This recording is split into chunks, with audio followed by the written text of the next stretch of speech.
Island, did you bring your bathing suit? It's in Queens. You can go up and join them. This year, we'll keep charging ahead, rezoning the South Bronx and continuing to invest $3 billion in new infrastructure. We'll rezone 125th Street in Manhattan to make the way for more jobs and more affordable housing. We'll do the same at St. George on Staten Island, catalyzing new jobs and economic growth. We'll also rezone Willets Point, a stone's throw from here. The first step in what will become one of the most significant environmental reclamation projects of our times. And with our partners in city and state government, we'll work to bring the magic back to America's first playground, Coney Island. This is New York City. We can't lose Coney Island. Now, the list of investments could go on and on. It starts in Lower Manhattan, where we'll do everything possible to pick up the pace at the World Trade Center site. And, working with the state, finally bring the Deutsche Bank building down this year. At the same time, we will continue to revitalize Fulton Street in Lower Manhattan. And we'll open the first section of the hottest new park in the country, the High Line, which we hope will be anchored by a new Whitney Museum. We'll break ground on a new home for the Theater for a New Audience in downtown Brooklyn and begin constructing Brooklyn Bridge Park. Not far from here, the Queens Museum of Art will expand, and construction will begin, yes, you Queens people are here, and construction will begin on a 1 million square foot office complex at Queens Plaza. And not far from there, in Long Island City, we will work to turn some 30 acres of prime waterfront real estate into the largest new development of middle-income housing since Starrett City more than 35 years ago. As you know, affordable housing is the foundation of strong communities.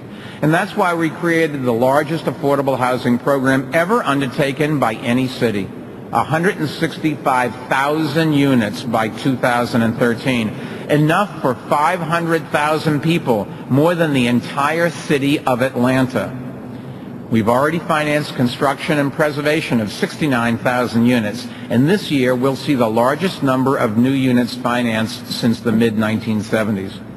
We're also going to help more New Yorkers buy their own homes. Families like the Ferrugios. Joe and his wife, Alexis, and their 2 kids wanted to build their dream house. And now they're building it on the lot right next to his father's.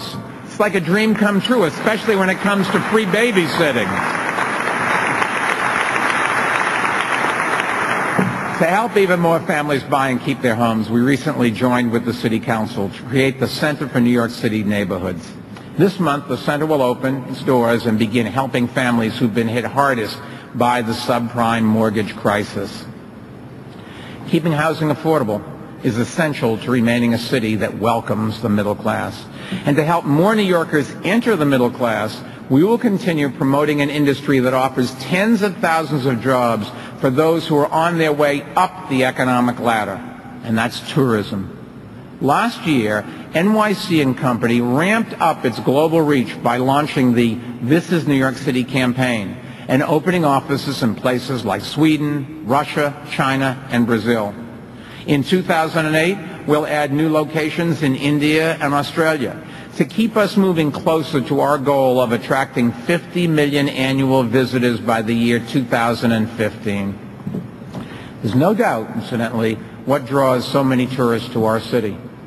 The bottom line is it's generally arts and culture. No matter what your pleasure, from MoMA to Mamma Mia, from landmarks to Sculpture Park, you can find it here. This is New York City, the most diverse arts and entertainment community in the world. And later this year, in what will be a major new work of public art, 4 man-made waterfalls as tall as the Brooklyn Bridge will rise out of New York Harbor, a fitting symbol of how our entire waterfront is coming back to life. And also this year, in what will be an incredible send-off to America's greatest sports cathedral, Yankee Stadium will not only host Pope Benedict XVI, but also the 79th Major League Baseball All-Star Game. And I have no doubt the most dramatic Game 7 of the most thrilling subway series of all times.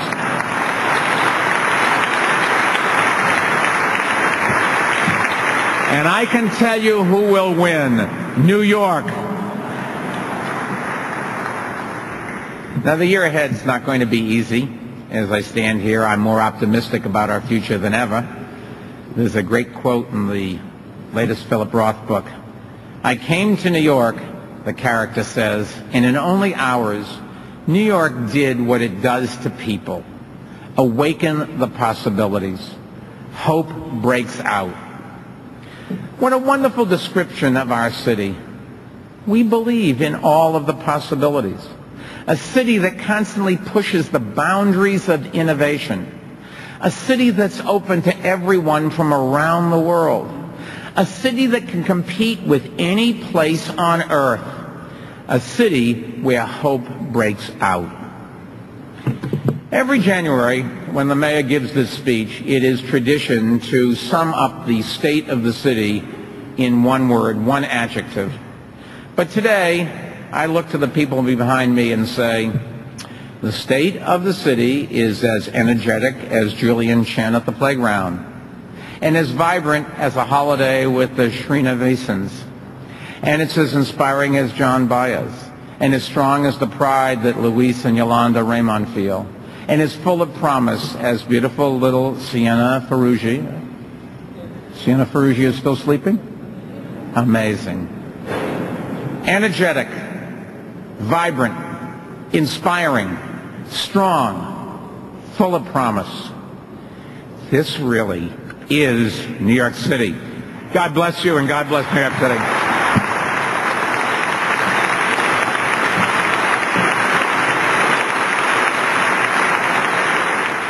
You're watching a live event on New York One. Mayor Bloomberg is wrapping up his 7th State of the City address from Flushing Meadows Park, their new pool and ice complex in the heart of Queens.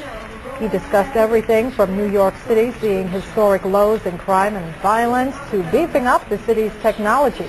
And despite the sluggish economy, as you see that photo op with a lucky newborn right there, Mayor Bloomberg cradling one of the many people he talked about in his State of the City address. He also promised to maintain property tax cuts and rebates. Our political reporter Rita Nissan joins us again with a recap.